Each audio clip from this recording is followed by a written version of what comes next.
Avant notre prédication, moi, je vais lire la parole. Je ne sais pas si c'est dans les diapos, peut-être. Est-ce que c'est là? Je ne sais pas, on verra. Juste après. Ah, c'est là. OK. Donc, on continue notre série dans l'épître des Philippiens. C'est la deuxième prédication dans notre série. Et le texte ce soir, c'est tout comme nous, n'est-ce pas? Pas beaucoup de quantité, mais plein de qualité. OK? Donc, c'est versé. Je vais lire. Je désire que vous le sachiez, frères et sœurs. Ce qui m'est arrivé a plutôt contribué au progrès de l'Évangile. En effet, dans tout le prétoire et partout ailleurs, personne n'ignore que c'est pour Christ que je suis en prison.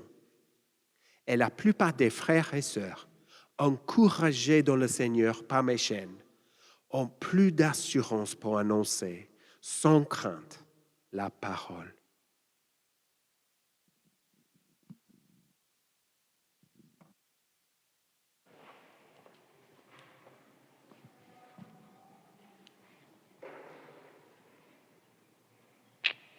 Ça fonctionne. Bonsoir à tous. C'est bon de vous voir. Je suis content d'être avec vous, de partager la parole. Alors, comme le disait Josh, on a commencé l'étude de l'Épître aux Philippiens il y a 2 semaines. Et donc là, c'est le deuxième message. Et on a choisi comme ligne rouge, par l'Évangile, pour l'Évangile, aligner sa vie sur l'essentiel. Mais plutôt que de se poser des questions philosophiques, on s'est dit qu'on allait plutôt se poser cette question: comment vivre une vie qui a du sens? Alors j'ai posé la question à mon moteur de recherche. Alors j'ai eu beaucoup de réponses, et la première, c'est vivre en alignement avec ses rêves. Bon, je ne sais pas ce que vous en pensez, mais on fait parfois des mauvais rêves. Bon, on se souvient de l'idéologie nazie. C'est risqué quand même de se laisser guider par ses rêves. On va laisser cette piste de côté. En 4e position, arrive s'engager pour une cause. Ah, intéressant ça. Ça me botte bien en tout cas. Super, mais laquelle? Quelle cause? Il y en a tellement des causes. Si chacun s'investit dans sa cause, comment on fait pour vivre ensemble en société? On a besoin d'une cause qui nous rassemble, qui répond à la question comment vivre une vie qui a du sens, tout en nous permettant d'être nous-mêmes. Alors aujourd'hui, on va voir qu'il y a une cause au-dessus de toutes les autres causes. Une cause qui redéfinit l'essentiel et qui intègre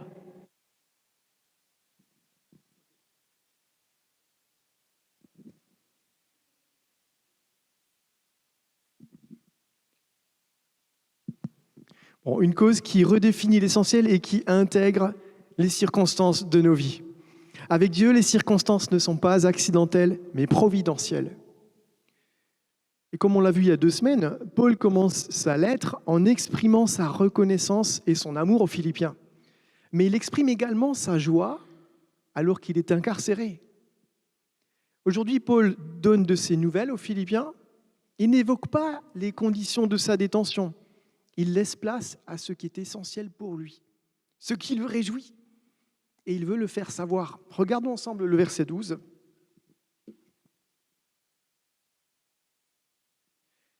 Je désire que vous le sachiez, frères et sœurs, ce qui m'est arrivé a plutôt contribué au progrès de l'Évangile. Ce qui est essentiel pour Paul, c'est le progrès de l'Évangile, la progression de l'Évangile.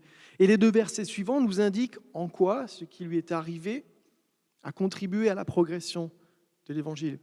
Quelles sont les conséquences ou les effets de son emprisonnement? En effet, dans tout le prétoire et partout ailleurs, personne n'ignore que c'est pour Christ que je suis en prison. Et la plupart des frères et sœurs, encouragés dans le Seigneur par mes chaînes, ont plus d'assurance pour annoncer sans crainte la parole. Paul est en détention pour Christ et il ne veut pas passer sous silence le motif de son emprisonnement. Bien au contraire. Il désire le faire savoir pour encourager les Philippiens à faire connaître Christ. Il désire leur faire savoir que ce qui lui est arrivé a contribué au progrès de l'Évangile non seulement dans ces circonstances, mais aussi dans celles de la plupart des frères et des sœurs. C'est le premier point. Nos circonstances contribuent au progrès de l'Évangile.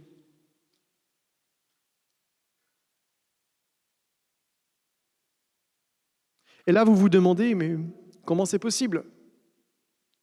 Comment mes circonstances contribuent au progrès de l'Évangile? Quand je suis en difficulté, je perds mes moyens. Quand je suis fatigué, je me renferme. Quand je suis stressé, je m'isole. Alors quand je suis fatigué et stressé, c'est compliqué. Quand j'avais une vingtaine d'années, je me suis demandé comment je serais à 30 ans, comment serait ma vie à 30 ans. J'avais mis toute ma volonté et tous mes espoirs au service d'un idéal de vie qui devait m'apporter le bonheur. Ça ne pouvait pas rater. Eh bien, ça n'a pas fonctionné.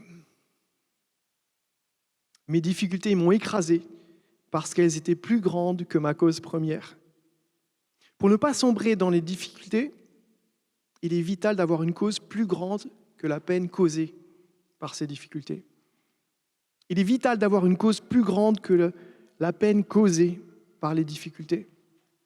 Et quand on lit la lettre aux Philippiens, on a ce sentiment que la cause de Paul est plus grande que ses difficultés.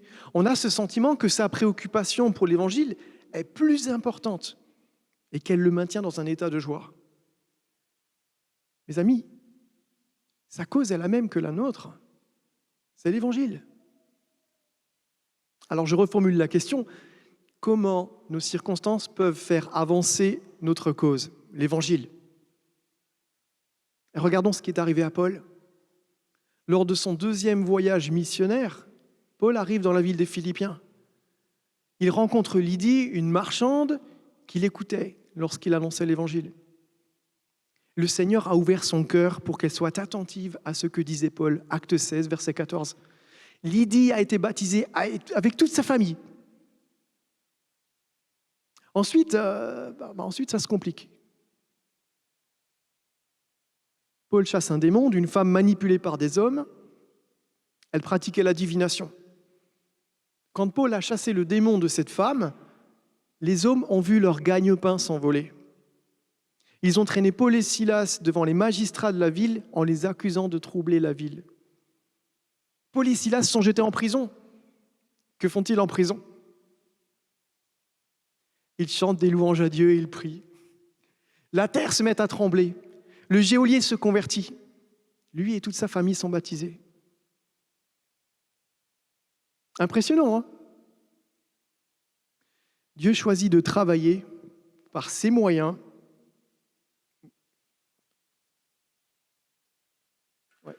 afin de démontrer que l'avance de l'Évangile vient de lui plutôt qu'elle n'est le résultat de l'ingéniosité humaine. Ainsi, Paul n'est pas surpris que Dieu ait changé son emprisonnement et la jalousie de ses rivaux en moyen de faire avancer l'Évangile. C'est la manière d'agir typique de Dieu. Dieu agit dans l'invisible. Il agit là où nous n'avons aucune emprise, aucune maîtrise. Il agit au travers de nos circonstances pour faire naître quelque chose de bon. Il utilise le chaos pour créer l'opportunité, une ouverture dans le cœur, au temps favorable et opportun. Il change le mal en bien. Et s'il permet l'emprisonnement de Paul et de Silas, non seulement il va leur donner les moyens de le supporter, mais en plus, il va les utiliser pour sa gloire. Avec Dieu, les circonstances ne sont pas accidentelles, mais providentielles. Mais Dieu n'agit pas uniquement dans les circonstances difficiles. Il agit aussi dans les temps de paix pour faire avancer son œuvre. Et regardons autour de nous. Dieu agit au travers des circonstances d'un couple de missionnaires américains qui vient implanter une église à la Croix-Rousse. Et l'évangile progresse. Dieu agit au travers des circonstances de ceux et celles qui travaillent pour que 100 millions de Bibles soient vendues en 2021, vous vous rendez compte? 100 millions de Bibles. Et l'évangile progresse. Il agit au travers des circonstances de ceux qui ont un cœur d'éditer et de commercialiser des livres chrétiens. L'évangile progresse. Il agit au travers de celles qui choisissent de vivre en colocation. L'évangile progresse. Et on pourrait mentionner comme ça encore bien d'autres situations qui montre qu'en dépit des circonstances difficiles, eh bien, on peut adorer Dieu, on peut honorer Dieu. Les amis, il n'y a pas de mauvaises ou de bonnes circonstances pour contribuer au progrès de l'Évangile. Regardez par exemple le célibat. Le célibat n'est pas une mauvaise circonstance. Ce n'est pas un coup dur de la vie. Ce n'est pas une fatalité. Le célibat, c'est une situation favorable pour contribuer au progrès de l'Évangile. Quand on est confronté à la solitude et tenter de s'engager dans des causes secondaires, s'investir en faveur de l'Évangile, ça procure beaucoup de joie. Et quand on vit aux familles, c'est différent. C'est pas moins bien, c'est pas mieux, c'est différent. J'ai écouté ce que vous m'avez dit. Je n'oserais pas en parler, sinon. Mais la gestion du temps est différente. Les préoccupations sont différentes. Eh oui, il y en a aussi. Le mariage nécessite une attention particulière. Les enfants ont besoin de passer du temps avec leurs parents. Et puis les enfants grandissent avec des désirs, avec des expériences, puis ça génère de nouvelles préoccupations. On dit souvent petits enfants, petits soucis, grands enfants, grands soucis. Contribuer au progrès de l'Évangile au sein de sa famille, c'est toute une mission, mais qui fait partie de la mission. Alors, je ne sais pas si vous connaissez Astérix et Obélix chez Cléopâtre, il y a une scène mythique lorsque le scribe parle et il dit « Je ne crois pas qu'il y ait de bonnes ou de mauvaises situations. Si je devais résumer ma vie aujourd'hui avec vous, je dirais que c'est d'abord des rencontres. » Vous voyez un peu la scène. Célibataire ou en famille, l'Évangile est une bonne nouvelle pour tous, tous les jours. C'est la plus grande des causes et c'est notre cause. Ce qui est important à retenir là, c'est qu'il n'y a pas de bonnes ou de mauvaises circonstances pour contribuer au progrès de l'Évangile. Avec Dieu, les circonstances ne sont pas accidentelles, elles sont providentielles.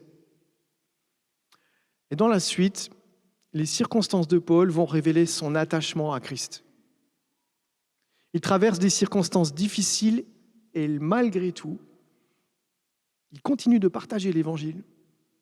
Et de la même manière, nos circonstances révèlent notre attachement à Christ. C'est notre deuxième point. Et regardez avec quel attachement Paul défend sa cause. Dans tout le prétoire et partout ailleurs, personne n'ignore que c'est pour Christ qu'il est en prison.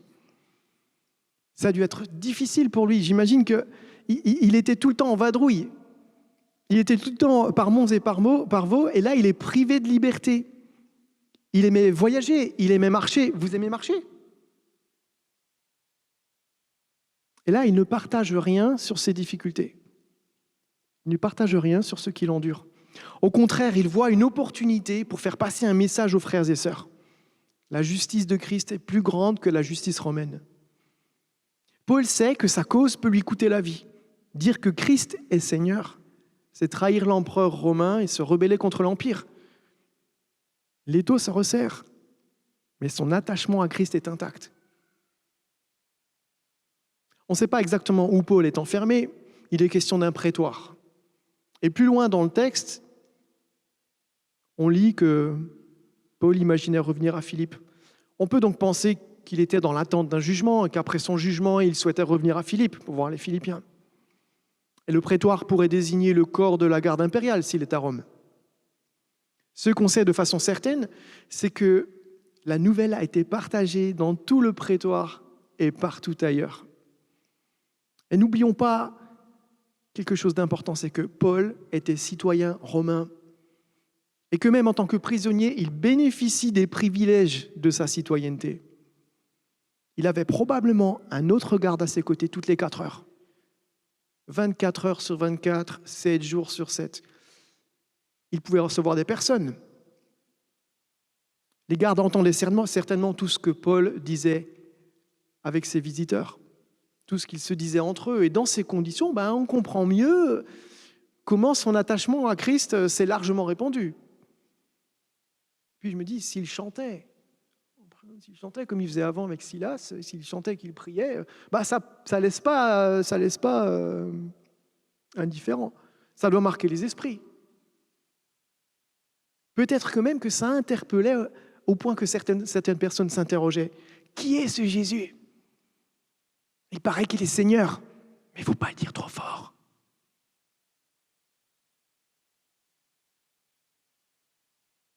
Les gardes ont côtoyé Paul de suffisamment près, assez longtemps, pour constater que sa manière de vivre était en accord avec l'Évangile. Ils ont pu voir que la bonne nouvelle n'est pas artificielle. Et maintenant, je vous propose de faire un bond de 2000 ans jusqu'en Colombie. J'imagine que vous avez entendu parler de la mission Porte Ouverte, cette mission qui rassemble les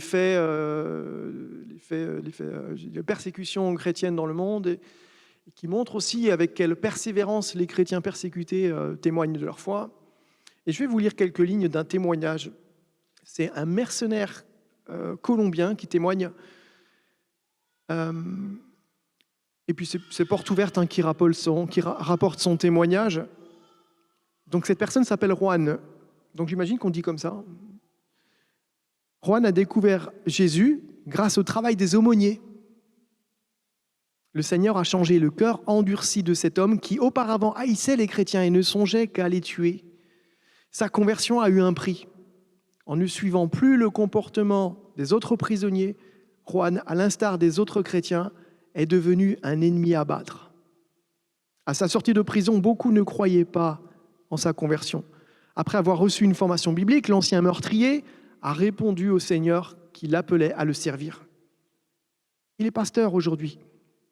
Harcelé, espionné, menacé par ses anciens amis, rien ne peut l'empêcher de témoigner. Écoutez ce qu'il dit. Pour moi, tout est possible avec Dieu. Jésus-Christ est tout pour moi. Il compte plus que ma propre vie.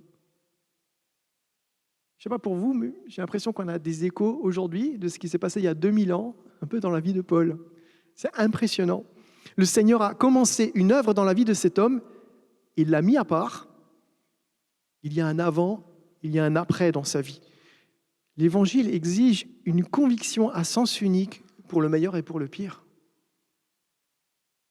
Et même si les circonstances ne sont pas si extrêmes dans notre ville, regardons le monde avec lucidité. On vit des temps particuliers. Sous couvert de tolérance, on voudrait nous mettre au silence. Et cette dynamique du silence aimerait bien gagner nos cœurs et nos pensées. Mais l'Évangile n'est pas muet. C'est une parole qui brise l'indifférence. Et parfois, il peut y avoir du doute, des motivations ambiguës, des incompréhensions par rapport à l'Évangile, ou encore une réflexion personnelle pour répondre à cette question, qui est Jésus pour moi?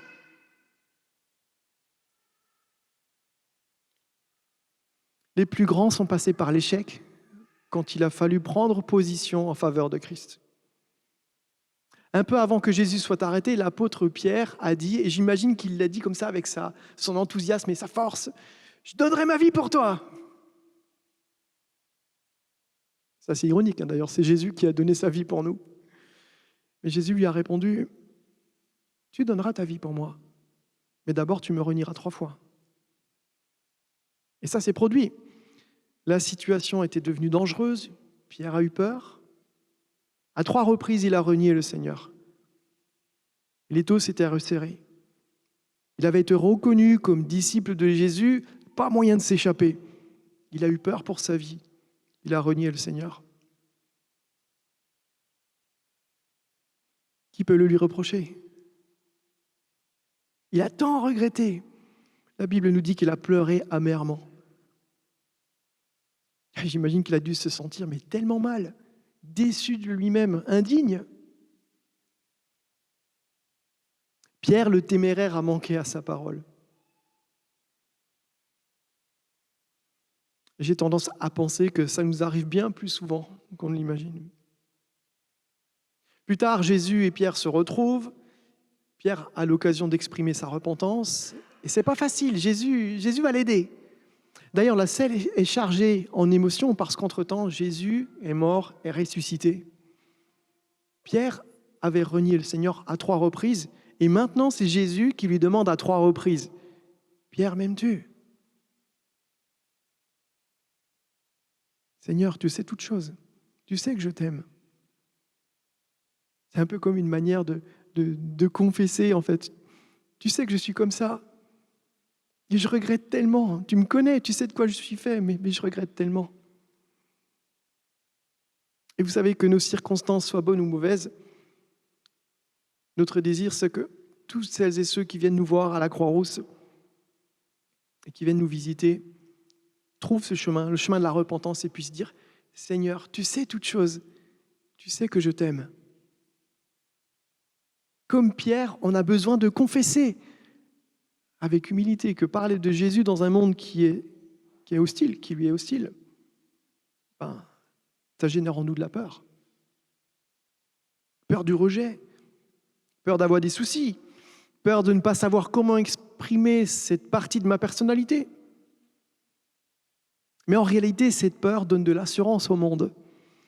Alors que notre assurance en Christ est pour le monde la preuve de sa perdition.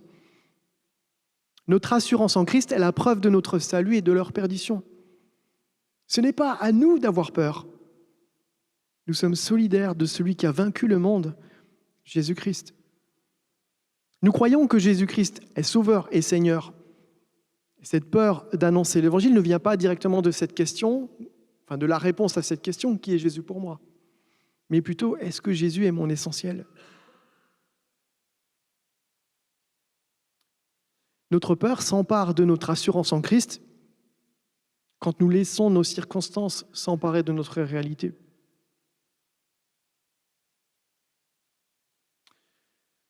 Mes amis, nous ne sommes plus esclaves de nos circonstances. Christ nous a affranchis pour la liberté. Nous pouvons tenir ferme dans notre foi. C'est la preuve de notre salut et de leur perdition. Mais pour raviver cette fierté d'être en Christ, il y a la reconnaissance. Ça consiste en quoi exactement ? C'est ne plus considérer ce que l'on n'a plus ou ce que l'on n'a pas, mais considérer avec grâce que tout ce dont nous avons besoin, nous le possédons déjà en Christ. Christ est notre fierté. L'Évangile est la plus noble des causes et c'est notre cause. On vient de voir qu'il n'y a pas de bonnes ou de mauvaises circonstances pour contribuer au progrès de l'Évangile. Avec Dieu, les circonstances ne sont pas accidentelles, mais providentielles. Mais reconnaissons ceci, c'est que les bonnes ou les mauvaises circonstances de nos vies révèlent notre attachement à Christ. Le texte nous montre d'une certaine manière comment Paul a fait ses preuves alors que l'étau se resserrait. Il est resté attaché à Christ. Et en dépit de son isolement, il saisit chaque opportunité pour annoncer l'Évangile. De la même manière, nos circonstances favorisent l'annonce de l'Évangile. C'est le 3e point. Avec Paul, il n'y a pas de demi-mesure. Il vit l'Évangile à la folie passionnément. Et regardez avec quelle vigueur il communique la saveur de l'Évangile. Et la plupart des frères et sœurs encouragés dans le Seigneur par mes chaînes ont plus d'annonces. Non, c'est pas ça. Ont plus d'annonces pour annoncer sans crainte la parole. Les circonstances de Paul suscitent une admiration en faveur de l'Évangile. Au verset 12, les circonstances opposées font avancer l'Évangile. Au verset 13, Paul révèle sa liberté de parole alors qu'il est en prison. Et au verset 14, les circonstances opposées qui font avancer l'Évangile favorisent l'annonce de la parole. Les frères et sœurs sont stimulés par ce qui est arrivé à Paul, car il a renoncé à son ancienne vie. Il a renoncé à l'approbation qu'il avait auprès des autorités religieuses. Il se plaisait dans son injustice. Il était dans la maîtrise des événements. Il a rencontré le Seigneur et il a lâché prise pour une cause qui le dépasse. Le genre de cause qu'on a envie d'épouser quand elle nous dit « Viens, suis-moi ». Paul était persécuteur de l'Église et il est devenu prédicateur et apôtre de l'Évangile. Et quand Pierre a rencontré Christ, il a quitté ses filets pour le suivre. Il est devenu l'apôtre fondateur de l'Église. Et le témoignage de ces leaders communique l'espérance vivante de l'Évangile, la main invisible de Christ qui agit à contresens des motivations terrestres. Et c'est fascinant de voir avec quelle liberté Paul a porté la bonne nouvelle, alors qu'il aurait pu prendre son emprisonnement comme la pire des circonstances, la pire des nouvelles. Cette liberté dans les circonstances nous montre que le cœur des chrétiens bat premièrement pour les cieux et non pour la terre. L'Évangile enterre définitivement les causes secondaires et redéfinit la liberté. Mes amis, nous sommes porteurs d'une bonne nouvelle à partager. Le monde cherche une identité. Nous sommes citoyens des cieux. Nous avons les pieds sur terre et le regard tourné vers le ciel. Le monde cherche une espérance pour l'avenir. Nous avons une espérance à venir. Notre nom est écrit dans le livre de vie. Le monde cherche de la cohérence. Montrons au monde la cohérence de l'Évangile. Pour le monde, cette quête est aussi cruciale que la quête du pain. Nous avons l'Évangile qui nourrit et qui donne des forces. L'Évangile nous dit que chaque personne compte. C'est la plus belle des causes et c'est notre cause. Alors pour reprendre les 3 points essentiels de ce message, le premier, c'est qu'il n'y a pas de bonnes ou de mauvaises circonstances pour contribuer au progrès de l'Évangile. L'Évangile est une bonne nouvelle pour tous, tous les jours. Si nous attendons un temps favorable, nous passons à côté de la volonté de Dieu. Le temps favorable, c'est maintenant. Le deuxième point, c'est qu'il n'y a pas de bonnes ou de mauvaises circonstances pour contribuer au progrès de l'Évangile. Avec Dieu, les circonstances ne sont pas accidentelles mais providentielles. Et reconnaissons ceci, c'est que les bonnes et mauvaises circonstances de nos vies révèlent notre attachement à Christ. Considérons avec grâce que tout ce dont nous avons besoin, nous le possédons déjà en Christ. Et enfin, le troisième point, nous sommes porteurs d'une bonne nouvelle à partager. C'est le désir de Dieu que tous soient sauvés et parviennent à la connaissance de la vérité. Cette bonne nouvelle nous dit que chaque personne compte. C'est la plus belle des causes. C'est notre cause et nous en sommes fiers. Et à chaque fois que nous partageons le pain et le vin, nous participons ensemble à la plus grande des causes. Quand nous prenons le pain et le vin, nous confessons que tout ce que le chrétien possède est dans les cieux et non dans les choses terrestres. Christ est venu une première fois. À chaque fois que nous prenons le pain et le vin, nous montrons que nous attendons son retour.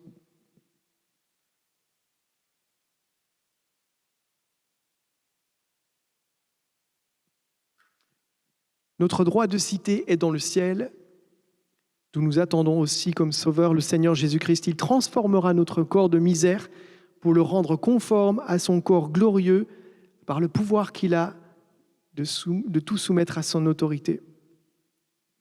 Mes amis, nous allons partager le pain et le vin, mais avant, je vous invite à la prière.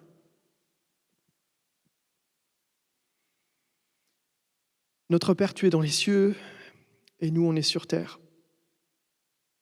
Tu as envoyé ton Fils, il nous a rejoints dans notre humanité, dans un corps semblable au nôtre, sans jamais pécher.